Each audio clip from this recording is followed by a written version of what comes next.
Reparação histérica.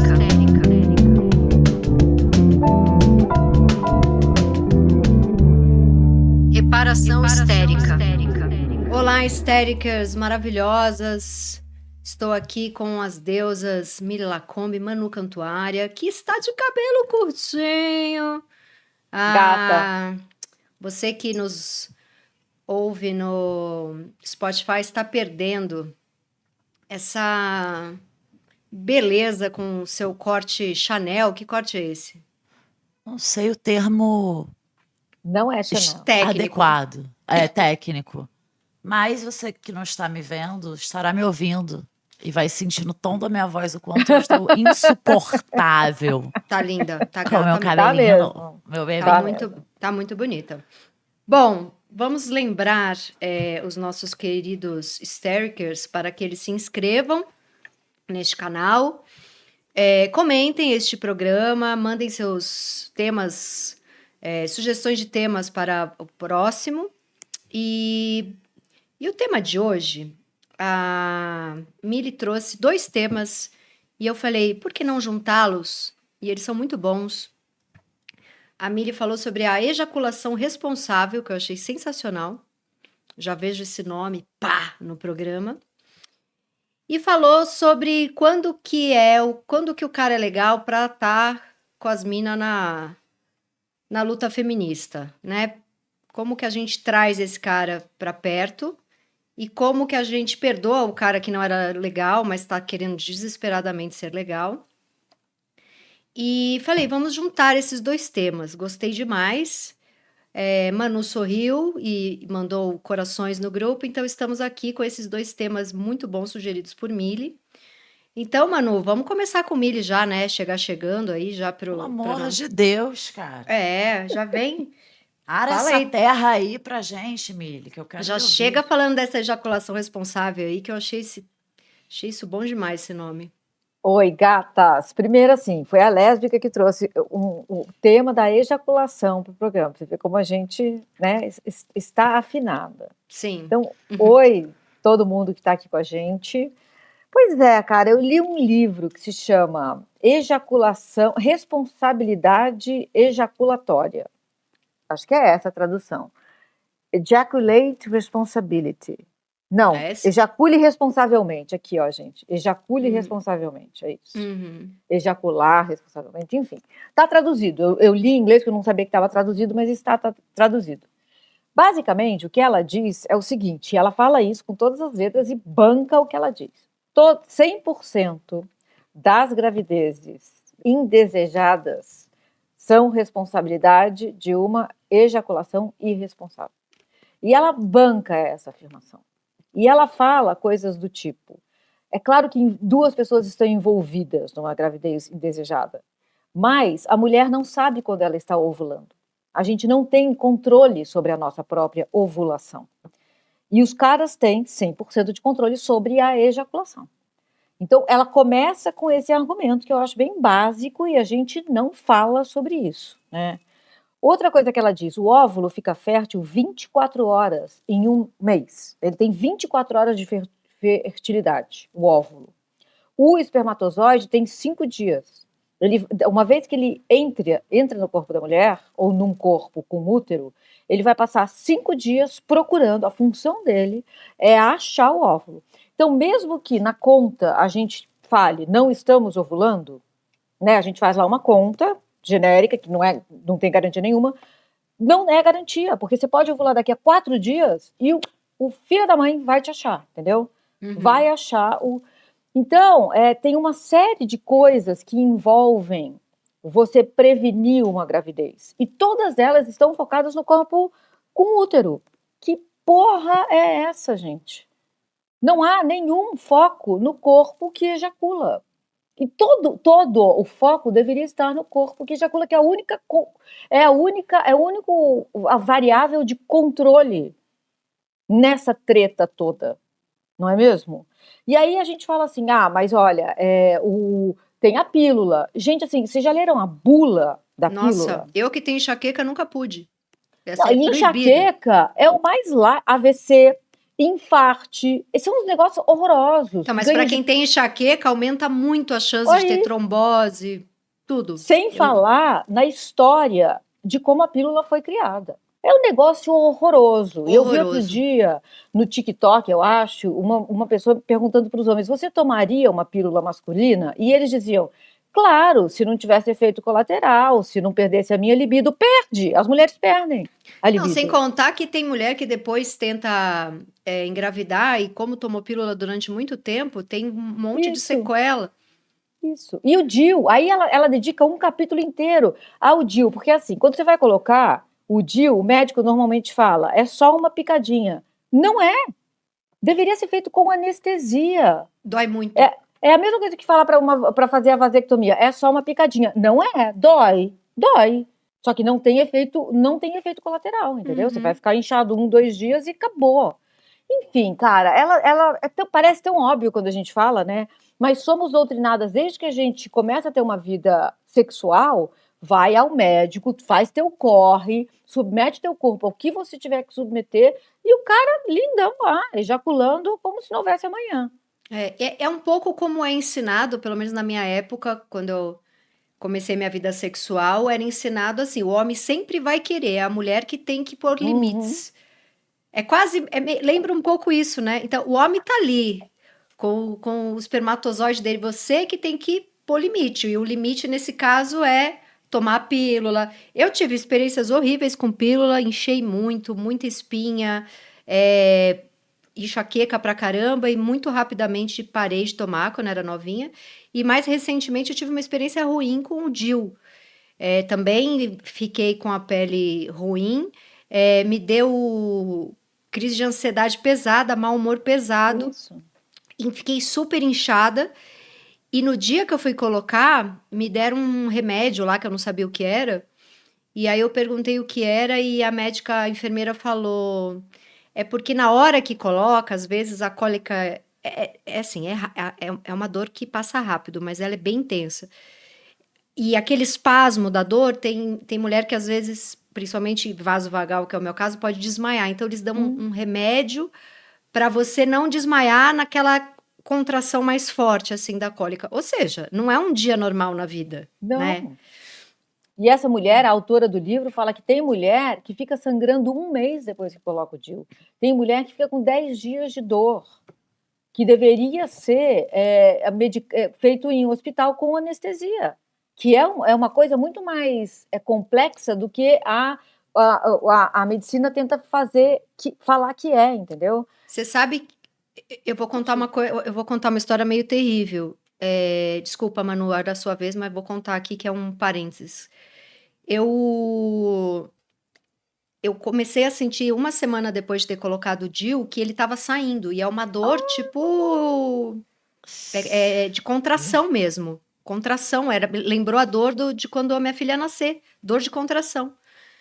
Só que aí a mulher tá acostumada, pelo menos eu, né, fazer piada, né? Então eu ficava inventando, já que eu tava parindo um DIU, que nome vai ter? Dilma! Sei lá, todos os nomes. Da história aqui. Todos os gêneros numa história só. Eu cheguei no hospital chorando de dor. Não, é porque sei lá, na hora eu pensei 20 nomes que começavam ou terminavam com DIU, mas era assim, eu tive piores experiências com DIU. Mas vai lá, Manu, brilha. Não, pois é, com pílula e DIU eu também tive experiências horrorosas, né? Não é um passeio no bosque, não é agradável. E tem uma coisa doida realmente, que aqui a gente tá endereçando, né, o aspecto reprodutivo da coisa, né?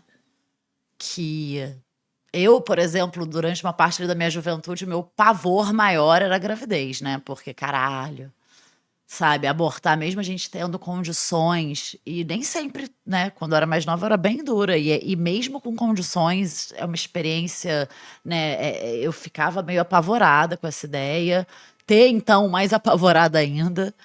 Então, era isso que me motivava, a tomar pílula, colocar o DIU e tudo mais, né, e depois foi se abrindo o leque para um outro terror, que são as ISTs.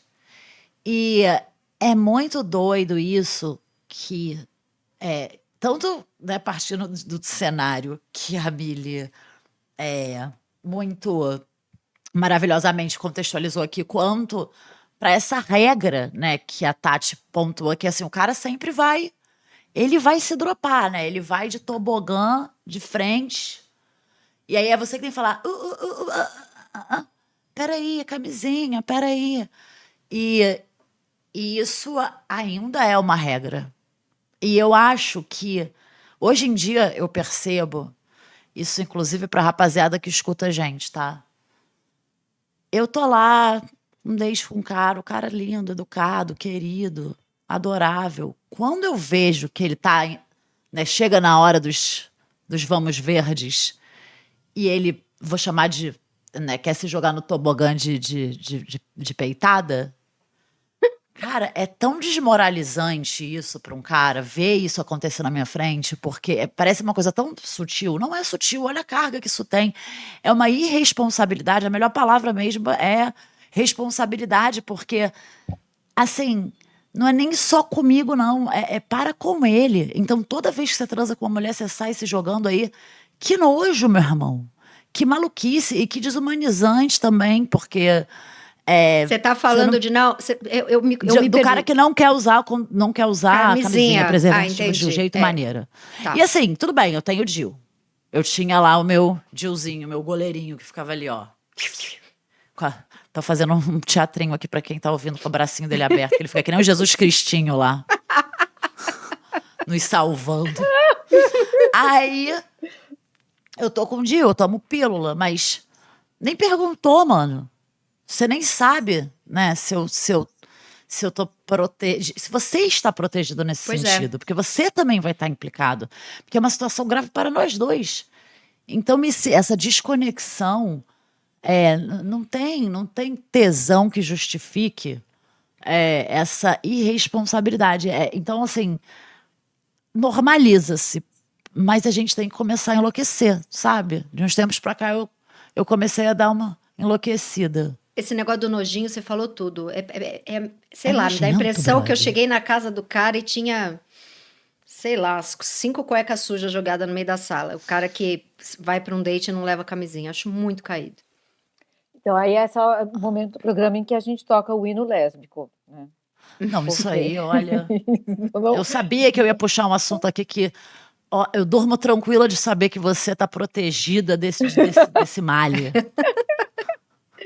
Mas olha só, gente, é muito curioso, né? Porque a responsabilidade é a mesma palavra. Então, o cara, e a Manu tá falando que isso é assim hoje em dia. Então, uma sociedade que foca tudo no corpo da mulher. É a mesma sociedade que diz assim, não se deixe estuprar, mas não diz para os caras, não estuprem. Né? Não saia na rua sozinha, não anda com a saia muito curta, não vai em lugar ermo, como se os estupros acontecessem nesses ambientes, e não dentro das casas. Mas, enfim, isso fica para um outro programa. A mesma sociedade que foca só na gente ignora o cara. Como seria uma sociedade se, a partir do momento que o menino tivesse iniciando a vida sexual dele, 14 anos, 15 anos, essa sociedade focasse nesse menino sobre responsabilidade ejaculatória. Uhum. Porque, assim, a camisinha tem 98% de precisão. 98%, gente, é muita coisa, né? Fora que evita as infecções sexualmente transmissíveis. Então, ou seja, só tem lado bom. Aí, nesse livro, ela fala que os caras argumentam que a camisinha tira o prazer do sexo. Bom, ponto 1. Gravidez indesejada e prazer. O que, né? Vamos lá. Aí que fizeram uma pesquisa, porque quando falaram isso, ela falou assim, deve, sei lá, 10 sem camisinha, o prazer, né, o nível de prazer, e 6 com camisinha, foram perguntar. Fizeram uma pesquisa. Não, é 9,5. Gente, pelo amor de Deus. Tem antidepressivo então, aí, tirando bem mais. Exato. Exato, assim, vai de 10 para 9,5, usa a porra da camisinha. Mas é uma sociedade que não... E camisinha vende em qualquer lugar, é barato, o governo às vezes dá, né? Uhum. Então, a ideia de focar no cara... E vasectomia, né, gente? Assim, é reversível, né? Dói menos do que o DIU. Enfim, e a gente foca só na gente. E não se fala sobre isso, é um assunto proibido, porque quando a gente começa a falar sobre isso, esse problema não vai sair, não vai tirar a gente do buraco que a gente está, vamos falar de balança comercial, estou falando das pessoas da esquerda, né, que estão no nosso campo. Isso é um não assunto, não queremos falar sobre isso.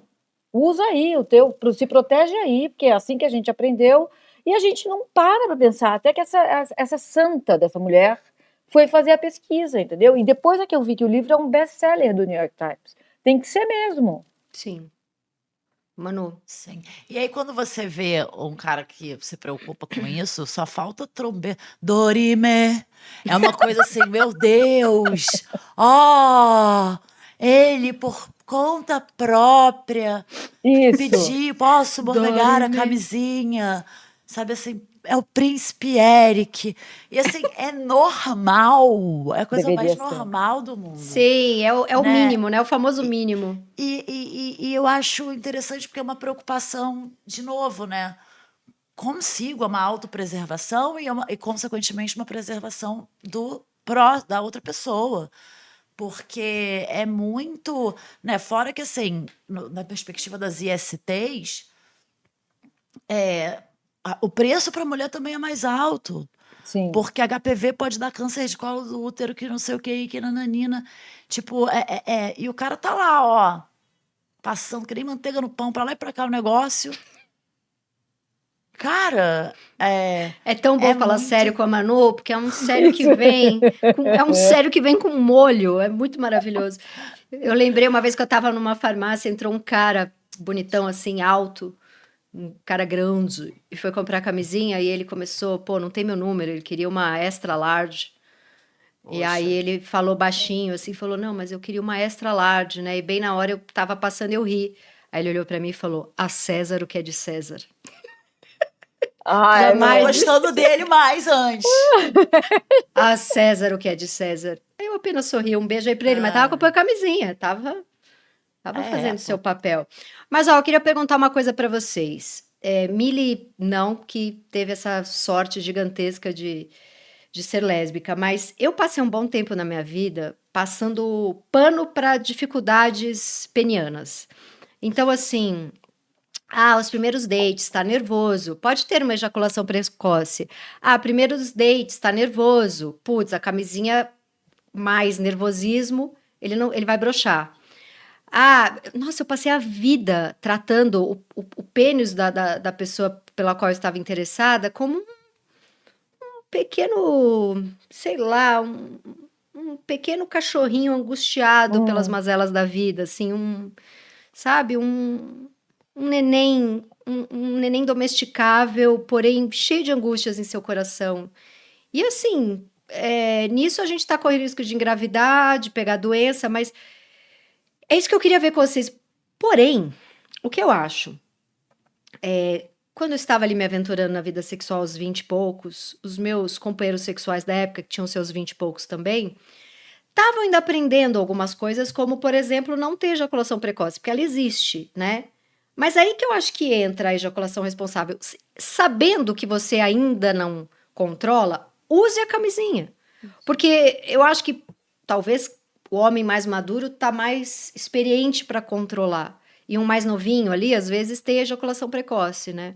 Justamente por isso é que eu acho que... Porque a ejaculação responsável que a Mili tá falando, e o tema que a gente trouxe, não é 100% o cara saber exatamente quando vai gozar. Mas assim, uma vez que talvez você seja esse tipo que ainda não consegue, saiba dessa sua dificuldade e por isso mesmo já use a camisinha. Sim.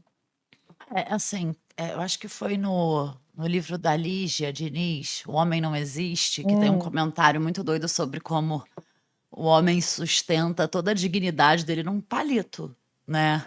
É um pedacinho de carne de músculo, a pele fininha, com a pétala de uma flor, aquele negocinho ali. Aquele cogumelo. E aquela chapeletinha, chapéuzinho coco do chá. Eu e Manu falando, mas com um certo gostar, né? Eu falo, cadê aquele falo que me prometeram? Porra, esse é o falo, é isso aí que você tem que... Então, assim, o homem muito pressionado pelo patriarcado, e aí acaba, né, repercutindo no próprio desempenho sexual dele. Paciência, meu irmão, sabe por quê? Porque eu também supero meus gatilhos pra dar pra um cara. Eu também tô no patriarcado, também vou lá, faço todo o esforço pra sentir tesão nesse cara. Então também se o cara... Então, cara, assim, sexo é uma coisa importante, né? Pra gente, a gente tá buscando aí prazer. Mas Aí você viveu essa experiência de passar muito pano para o homem que é meia bomba, e aí com camisinha vai ficar mais meia bomba ainda. O homem que é ejaculador precoce, aí com camisinha vai complicar. E aí, então, ai, é melhor me garantir aqui, porque ele não sabe domar o seu próprio pênis, este inconsciente que ele tem no meio das pernas. sim, mas eu acho que, assim, a gente passa por isso, né? Mas... eu não consigo passar muito essa arrebentação, não.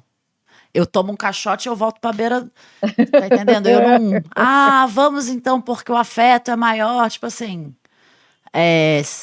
Eu não. Eu passo um pano inicial, claro, a gente tem que ter compreensão. Não, vai dar tudo certo, fica nervoso, não, gatinho. Tamo aqui, tamo junto, vamos lá. Mas eu sou taurina, né? Eu gosto da coisa boa. Eu sou Te uma entendo. pessoa que Tamo bom, tamo junto no signo. se a gente não tiver né, essa base numa relação que a princípio, né, inicialmente ela acontece por causa de química, de sexo, depois você vai aprofundando, vai conhecendo a pessoa, né, o vínculo vai ficando mais profundo que isso, mas inicialmente se isso é tristinho, é chateadinho, vamos ser amigo, irmão. Sim.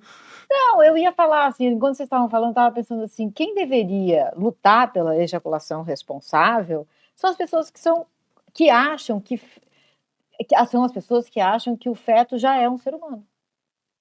As pessoas que acreditam que a partir do momento da fecundação já existe ali um ser humano, deveriam lutar por ejaculação responsável. É claro que a gente nunca vai saber se existe ou não um ser humano, né? A gente já falou sobre isso aqui. É tipo saber quantos anjos cabem dançando na cabeça de um alfinete. Cada um pode pensar o que bem entender, né? Começou, não começou a vida, não há comprovação, nunca verá. Mas eu respeito. Se a pessoa acha que a partir do momento que o espermatozoide ficou lá vagando 4 dias, o coitado, correndo atrás de um óvulo, achou a doida do óvulo, foi lá, fecundou, e ali, na fecundação, aquelas 2 células já fazem um ser humano, essa pessoa deveria lutar para que só houvesse ejaculação responsável no mundo.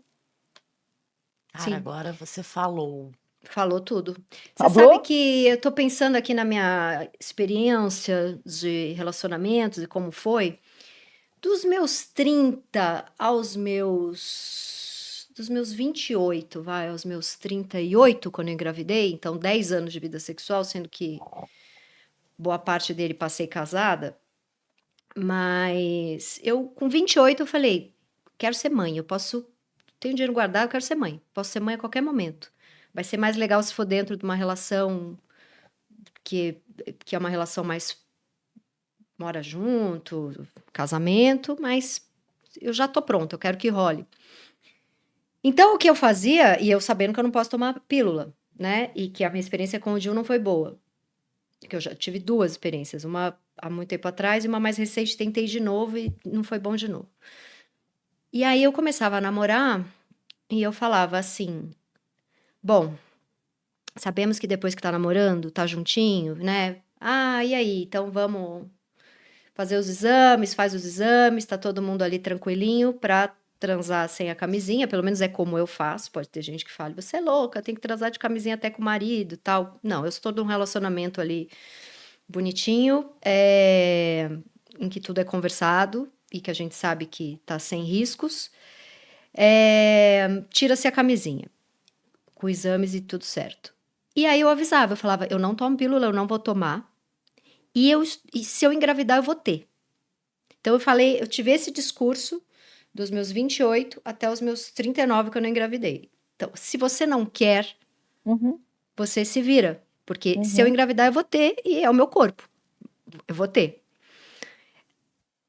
O homem, às vezes, é tão preguiçoso para usar alguma coisa que ele nem queria, mas ele falava, tá bom, vai dar mais trabalho para uma camisinha do que ter um filho. É nesse grau, assim. Então, teve namorado que falou, tá, daí a gente vê o que faz. Mas aonde eu quero chegar? Eu tive... A minha gineco fala que tá tudo bem fazer isso. Eu acho perigoso. Eu vivi muito tempo no famoso tirar na hora H, sabe? E a minha gineco fala que esse é um método contraceptivo. É um método, esse livro fala isso. É um método e ele tem mais de 96% de... Então, eu acho que a minha gineco leu esse livro, porque eu tô com ela há muitos anos já, e ela sempre falou assim pra mim, este é um método contraceptivo se você confiar que o cara sabe o que ele tá fazendo, que ele domina. E eu sempre namorei homens que dominavam, que sabiam a hora exata de tirar, nunca aconteceu. Eu tomei pílula até uns 26, 27, depois eu tive esses namoros em que eu não podia mais tomar a pílula, e que eu avisei que se eu engravidasse eu teria. E sempre foi, dentro dos namoros, se fosse uma pegação, camisinha, mas dentro de namoros, foi sempre o método de tirar na hora, que tem um nome esse método, né? É o... Coito interrompido? Coito interrompido. Me faltaram palavras. E então eu fiz coito interrompido dos 28 até ontem e nunca deu erro, porque os caras tinham o quê? A ejaculação responsável. Nunca, né? Agora, eu tenho 2 discursos diferentes. Dos 28 aos 39, se eu engravidar, eu vou ter. E depois que a minha filha nasceu, o discurso era, eu não quero engravidar, eu não vou engravidar. Então, assim, eu não posso tomar pílula, eu não vou tomar pílula, saiba o que você está fazendo, né? Porque não vou engravidar, qualquer coisa eu vou tomar a pílula no dia seguinte, etc. Né? Que é uma bomba também, que é outra coisa agressiva para a mulher, né? O quê? A pílula? A pílula do dia seguinte, né? Que é outra bomba, é outra bomba. Nossa, um horror. Bom, na minha fase hétero, enquanto eu achava que eu ia fazer o teatro da heterossexualidade, eu fazia coito interrompido também. E nunca deu errado. Assim. E sim, os caras respeitavam. Agora, é muito cômodo para o cara falar, depois a gente vê, vamos deixar como é que tá para ver como é que fica, porque o cara pode simplesmente bater assim e falar tchau, tchau, não vou. Vai lá, que você vai ser boa mãe. Isso, manda um áudio. Qualquer coisa me manda um áudio. Isso. Sim, mas é que eu tive bons namorados, assim, eu peguei muito lixo, mas eu sempre namorei pessoas legais, né, e os namorados sempre foram tipo, não, eu quero ter daqui a alguns anos um filho, mas se calhar de ter agora, vamos ter, era um parceiroso nesse risco, assim, sabe? Mas eu acho que a gente pode puxar, então, agora, o que torna um cara apto para falar... Vamos trazer para a conversa. Que você... Eu tinha um pouco de aflição na época, né? Eu ia falar na época de bolsonarismo forte. Estamos aí com um bolsonarismo fortíssimo, apesar que, se Deus quiser, amanhã já começa ali a decidir pela prisão deste demo. Mas eu tinha muita preguiça de aceitar conversar com gente fascista, assim. Não conseguia. Essa coisa de precisamos trazer para perto para conversar, era muita dificuldade. Mas e aí, para o machismo? Quando é que a gente traz para perto? Quando que vocês acham? Pois é, assim, eu acho que a primeira coisa que a gente precisa conseguir comunicar, e eu sei que eu estou colocando a responsabilidade na gente, uma responsabilidade que nem deveria ser nossa, mas é o fato de que eles não estariam entrando nessa luta por nós. Eles deveriam entrar por eles. Porque uma sociedade que cria... Gente, deve ser medonho nascer, crescer em corpo de homem nessa sociedade. Assim, porque não chora, não se mostra vulnerável, aguenta tudo. Você vai dar conta, você vai ter que sustentar uma família. Deve ser medonho você ser obrigado a ser uma coisa que você sabe que nunca... não existe essa infalibilidade, não sei falar. As pessoas vão quebrar. A gente deveria ensinar pessoas que a gente vai quebrar. A gente vai perder chão. A gente vai ficar sem rumo. A gente vai ser traídas. A vida é treta. A vida é complexa. E a gente deveria falar sobre isso. Mas a gente, pelo menos, que é mulher, a gente entende que a gente pode ligar para uma amiga e falar, cara, eu tô precisando de ajuda. Eu posso só deitar no teu colo hoje? Eu quero chorar. É menos difícil, sabe? Então, um mundo uma batalha cuja bandeira seja lutar contra o machismo, deveria estar com esses caras na linha de frente. Eu não quero ter que ficar com meu pau rígido o tempo inteiro para mostrar que eu sou o cara, que eu sou bom, que eu vou comer um monte. Eu não quero ser definido pelo meu pau ereto. Você já pensou, gente? A gente tem que se definir por isso, por um órgão que nem sou eu que controlo. É esse gênero aí que eu acho que é diminuto. Esse gênero que eu acho que é bem menor do que eu, é o que controla o meu pau, no caso de um homem hétero, né? Olha que loucura na cabeça desses alecrins. Então eles deveriam entrar porque é para eles a luta, né? E o que eu mais vejo é cara que está se diz aliado, mas que não é porra nenhuma, entendeu? É o só cara papinho, que, é só papinho. o papinho para. Você sabe que eu tenho uma teoria que na época que eu estava solteira e em festa e conhecia muitos homens em relacionamentos abertos, né? E eu percebia que, na verdade, eram caras que não queriam abrir a relação, não tinham maturidade para isso, não tinham, eram super machistas, estavam putos de ter que ter essa conversa com a mulher, muitos estavam até mentindo, não tinham aberto coisa nenhuma, a mulher estava sem saber que ele estava ali flertando e ele vinha com esse papo. Mas que para ser inserido nesse debate todo, nesse discurso, e ficar com as mulheres que ele queria ficar, que era ali de um campo mais progressista, o campo ao qual ele estava inserido, apesar de não ter muito estofo para isso, estavam sofrendo muito. O relacionamento aberto era a última coisa que eles queriam, mas tinha esse papo para poder se segurar ali transando com outras mulheres. E principalmente, eu acho que esse papo da relação aberta era porque quando a conversa toda da sororidade ficou mais forte, a gente entendeu que, putz, mesmo que não seja sua grande amiga, às vezes você nem conhece a mulher, mas é um cara que de repente deixou a mulher em casa amamentando uma criança para ir para uma festinha, você não vai beijar um lixo desse, né? Uhum. E aí, até para poder ficar com essas mulheres, esse papo da relação aberta era porque começou a rolar muito mais forte essa sororidade entre as mulheres. Eu não vou ficar com um cara que tem outra mulher. Uhum. Eu não vou ficar com um cara casado. Né? Essa onda feminista fez isso vir muito forte, de mulheres respeitarem muito forte as outras mulheres, mesmo que não fossem amigas e não conhecessem e tal. E aí acho que precisou vir um pouco esse discurso, sabe?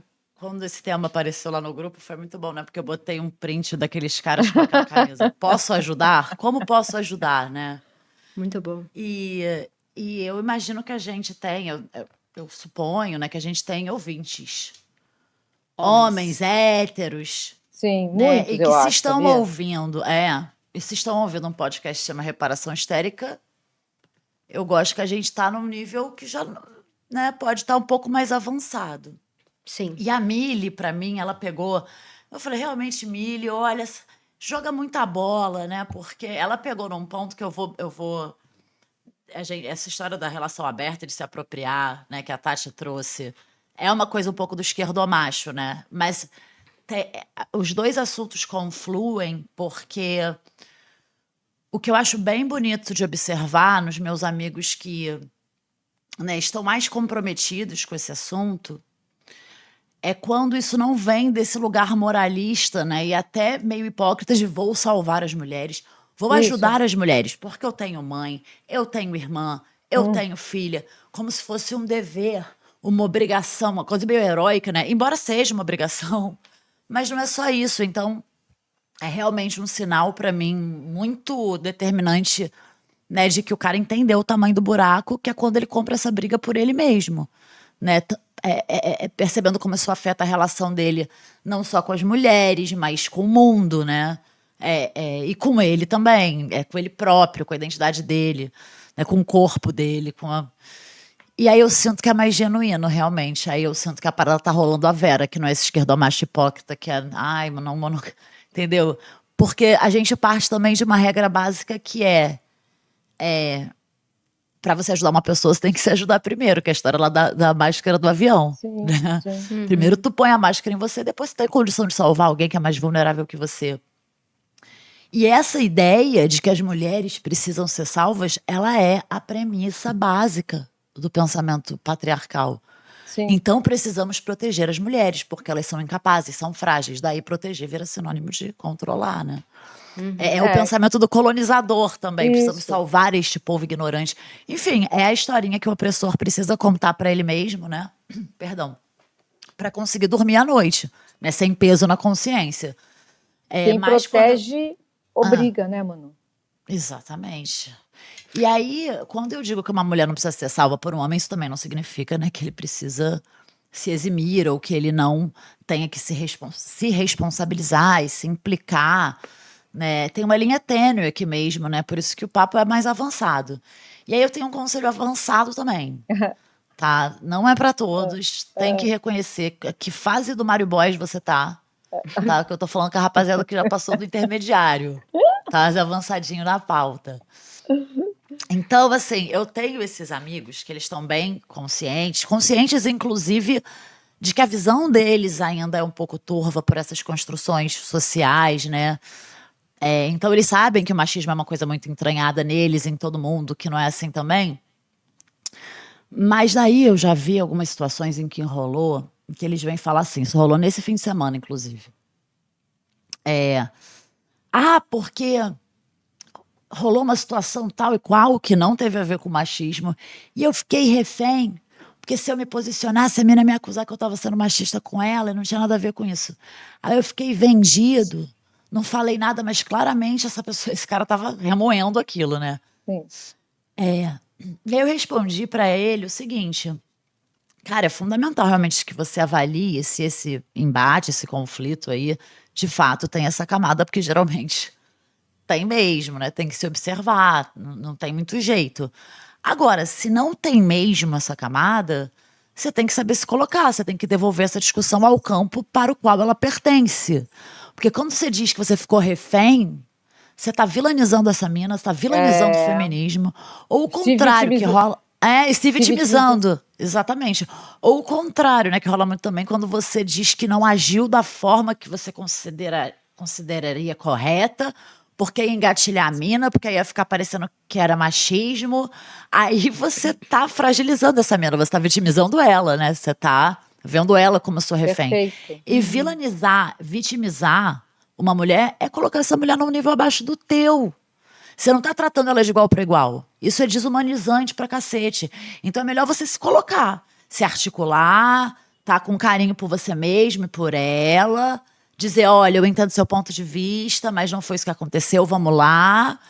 Porque aí eles ficam nesse, como é que eu vou saber, como é que eu vou dizer, Se vira, meu irmão, você é um ser humano em relação com outros seres humanos, né? E aí foi muito doido, porque nessa última conversa eu me vi nesse lugar de falar com todas as letras. Não peça desculpas por uma coisa que você não fez. Se você tem plena consciência que você não fez. Porque todo mundo sai ganhando com essa troca. Essa mulher também tem o direito de errar, e de se equivocar, e de aprender com o erro dela, de ter a oportunidade de esclarecer isso também. Porque outra consequência nefasta disso é que os caras ficam ressentidos com o feminismo. Isso, exato. Não se posiciona e fica pelas costas falando assim, pô, mó merda, pô. Isso. Como é que você vai lutar? Não posso falar mais nada, não posso fazer mais nada. Então, exato. como que você tá lutando por uma pauta que você se sente prejudicado por ela? A gente não é idiota. Exato. É óbvio que você não vai lutar por isso, a Vera. Perfeito. Se ele encampasse como uma pauta dele, ele jamais teria essa atitude. Porque é a mesma coisa, e eu entendo o que eles sentem, o que eles percebem, porque nós somos corpos brancos dentro de uma sociedade racista. Então a gente se beneficia todos os dias.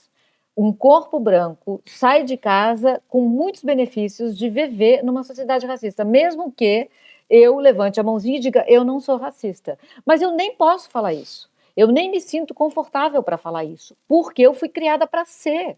Então, eu sei que existe dentro de mim muitos módulos ainda operando que talvez me façam agir racistamente. Então, se eu estou numa discussão com uma amiga negra ou um amigo negro e eles dizem, Mili, isso que você está falando é racista, eu vou parar e ouvir. Na hora. Eu não vou fazer como os homens fazem, os que se acham desconstruídos, de dizer, de maneira nenhuma. Nem todo homem.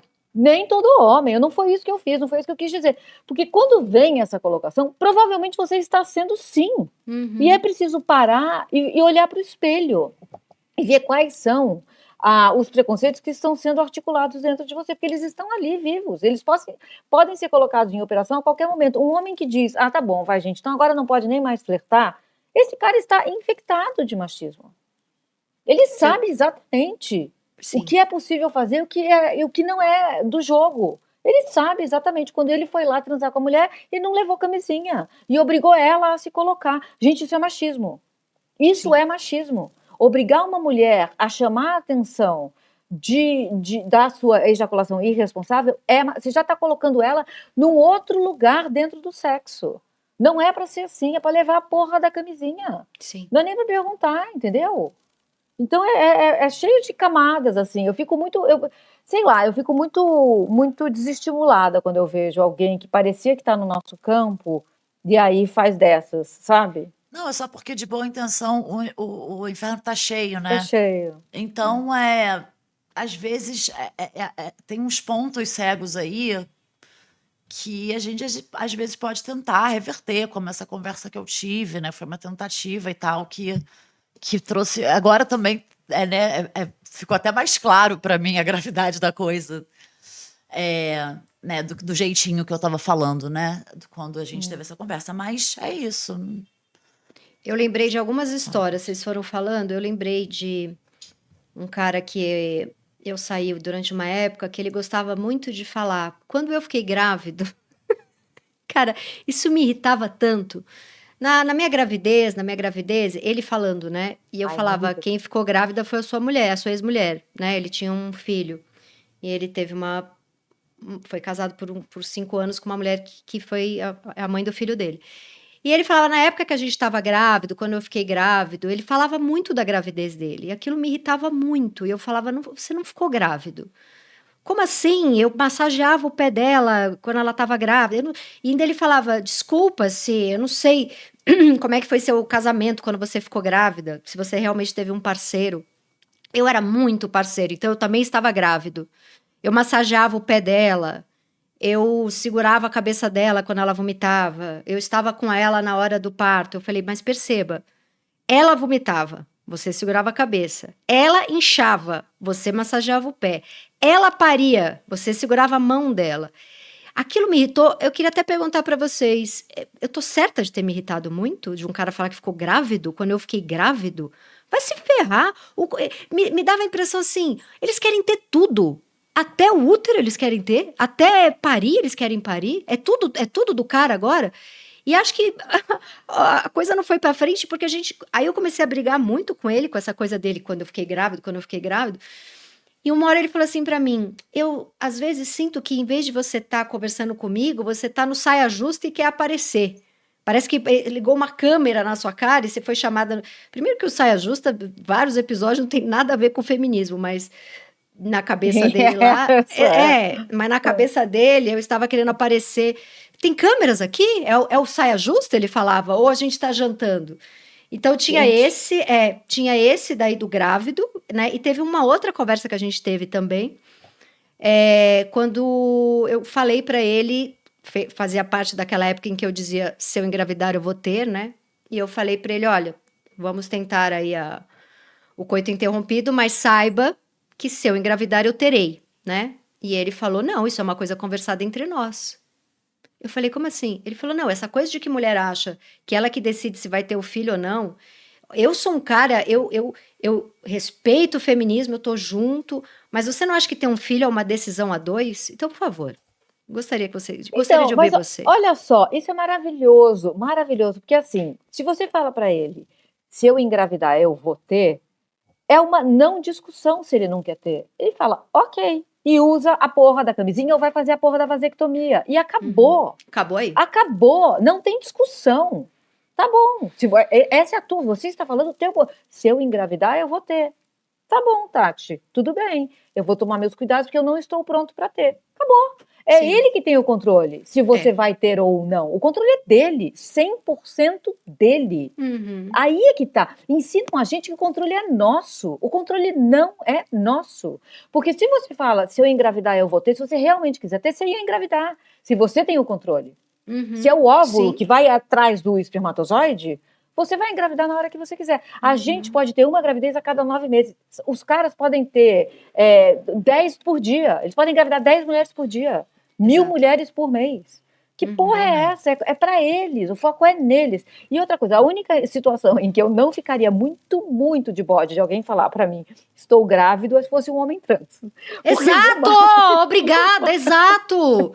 Puta que pariu, como assim sua gravidez, seu trouxa? Exato. Não, porque eu massageava o pé dela. Porra, tá bom. Então, não tem ideia o que é estar grávida. Não tem ideia. Cara, eu tô pensando aqui que a gente pode fazer uma camisa chamada Quando um não quer, dois não engravidam. Acho importante. Muito. Porque isso é básico. E eu esqueci o que eu ia falar depois disso. E aí eu lembrei de mais uma história, que é... A gente tá... E essa junta bem os dois temas, né? Quando eu era bem novinha, assim, eu era estagiária. E aí tinha um cara lá, que trabalhava comigo, que eu conheci no trabalho, e a gente começou a sair. E ele era um pouco mais velho do que eu, tal. E aí a gente começou a sair, e na primeira vez que a gente foi transar, ele teve ejaculação precoce, mas muito precoce, assim, não deu tempo de tirar a roupa. Tipo assim, a gente tava se beijando, ele ejaculou dentro da calça dele. E ele ficou muito decepcionado, muito decepcionado. Ele, cara, não tô acreditando que isso tá acontecendo. E ele me disse a seguinte história, eu juro por Deus que eu ouvi isso aos 22 anos de idade. Ele falou assim, sabe, eu tenho uma mulher que eu saio no Rio de Janeiro, porque ele trabalhava meio período São Paulo, meio período Rio de Janeiro, metade da semana São Paulo, metade da semana Rio. Ele falou, tem uma mulher lá que eu tô saindo no Rio, eu sou muito apaixonado por ela, é uma mulher muito foda, mulher mais velha do que eu, poderosa, não sei o quê, e eu achei que eu tava tendo ejaculação precoce porque eu não tava segurando a onda de estar com uma mulher daquela. Mas aí eu tive ejaculação precoce com você.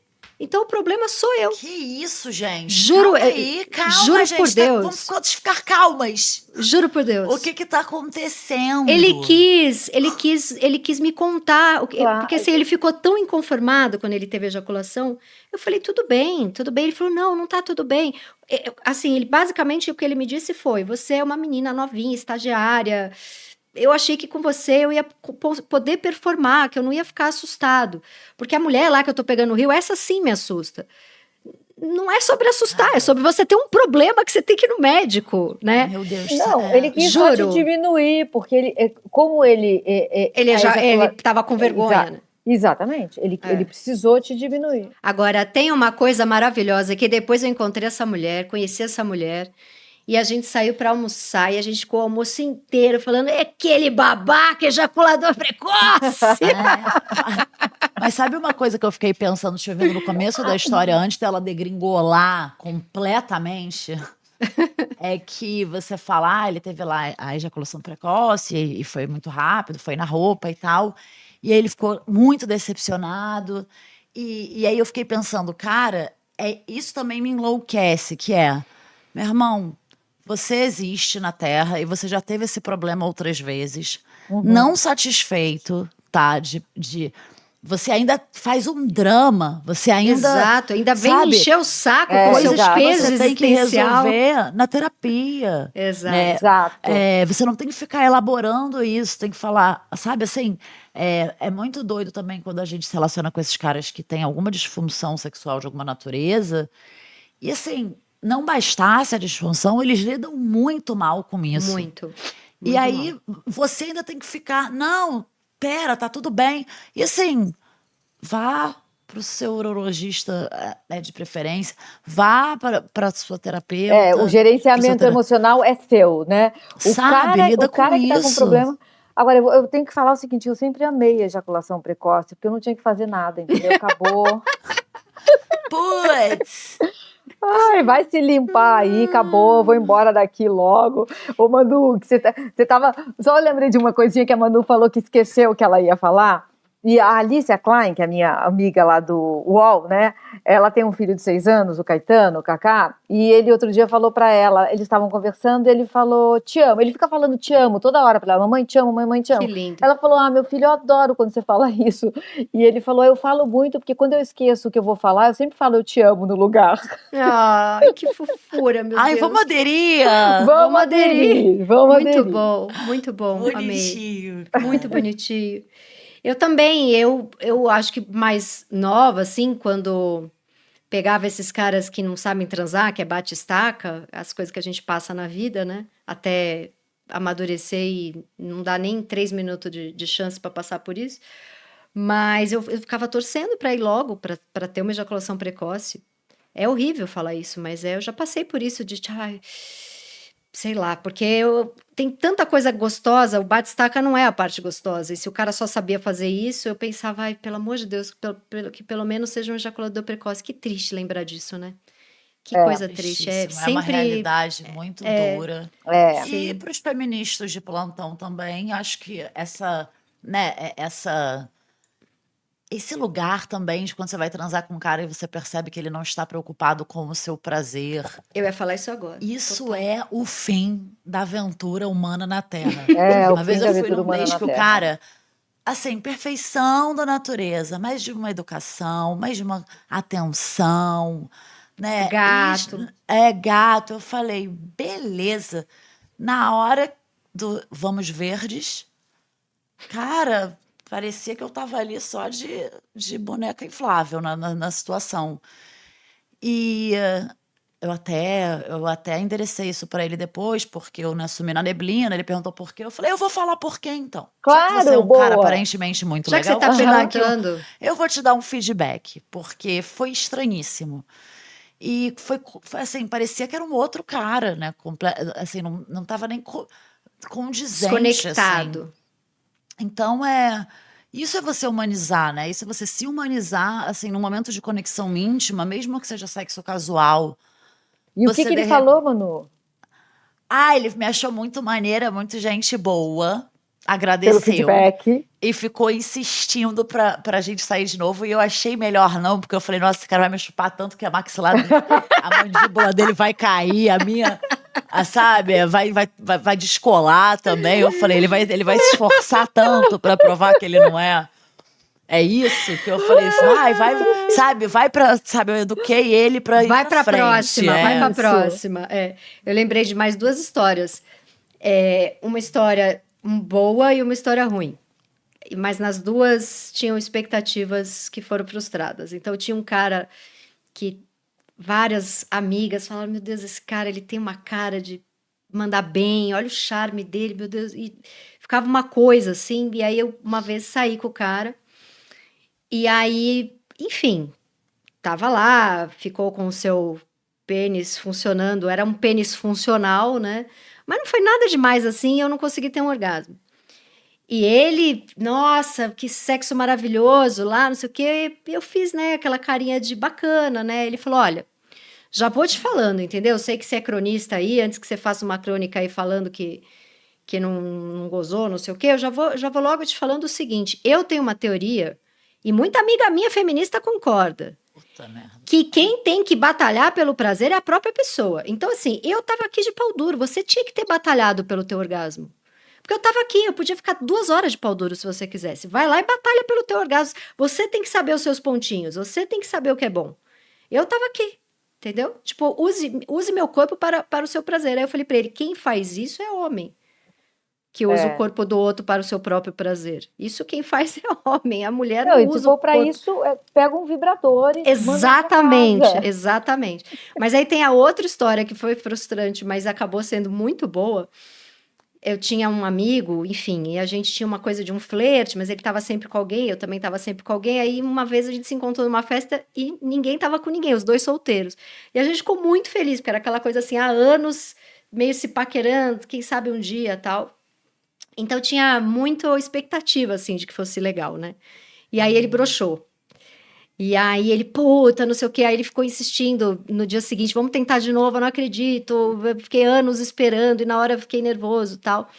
Só que aí, sei lá, eu não quis também, já me interessei, aqueles momentos solteira que você tá se interessando ali toda semana. Cara, esse cara é tão maravilhoso, porque assim, primeiro que ele fez 78 piadas com a brochura dele, né? Ele me mandou um monte de piadas sobre brochar. Quando deu uma semana do date em que ele brochou, ele mandou uma mensagem pra mim falando que tava.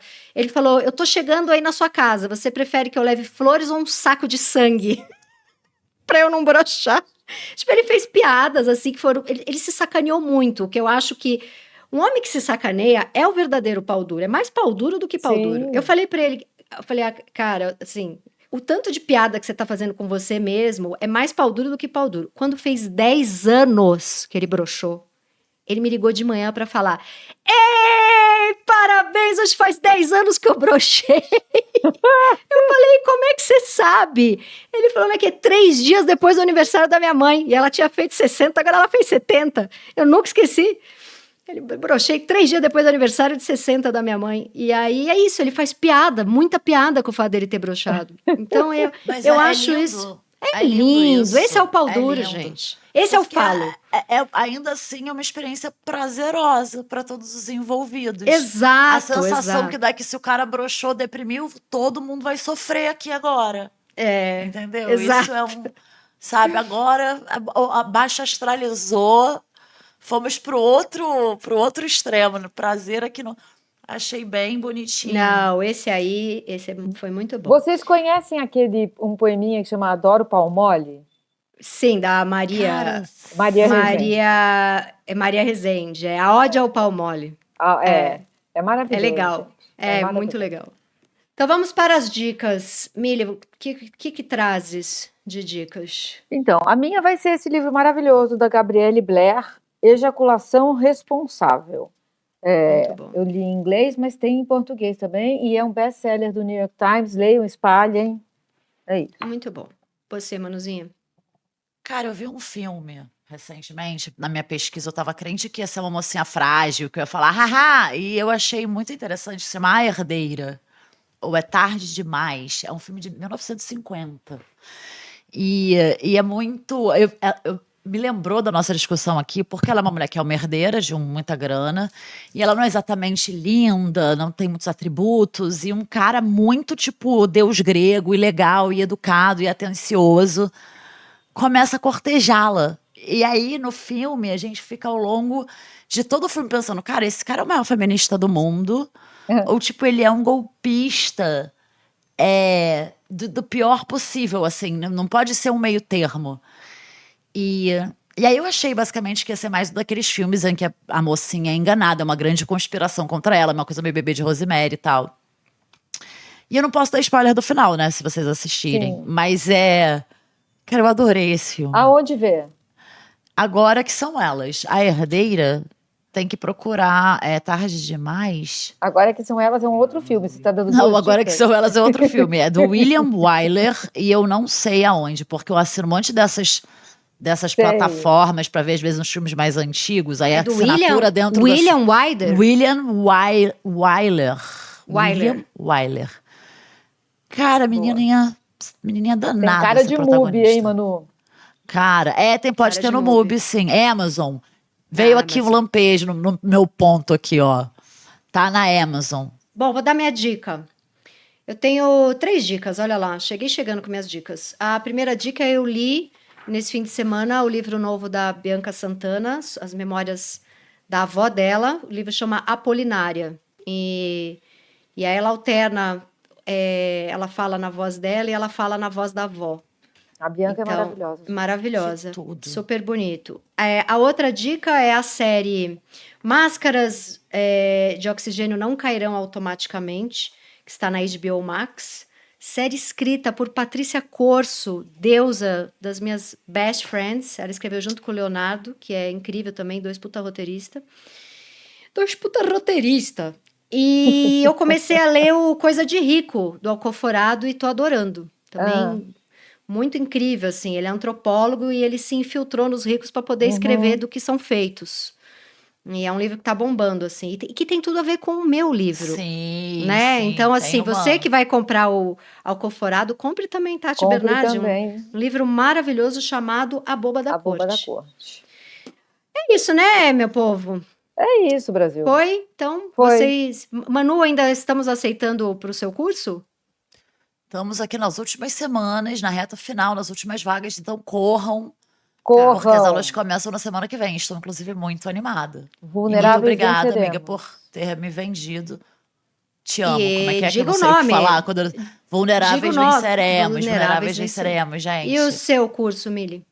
O meu curso está no meu Instagram, no Linktree, quer dizer, na verdade está no Hotmart. E Tá. ele se chama Feminismo como Potência de Vida. Lindo. Tá lá, Bom. tá? Vem, são 6 aulinhas, bem rapidinhas.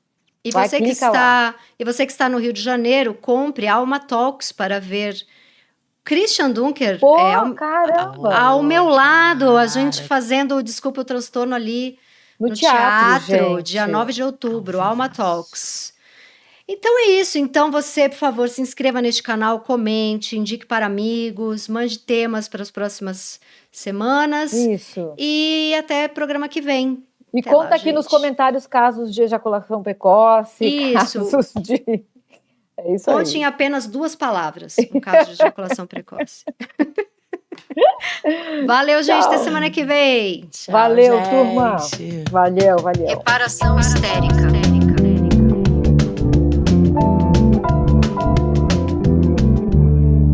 Reparação histérica.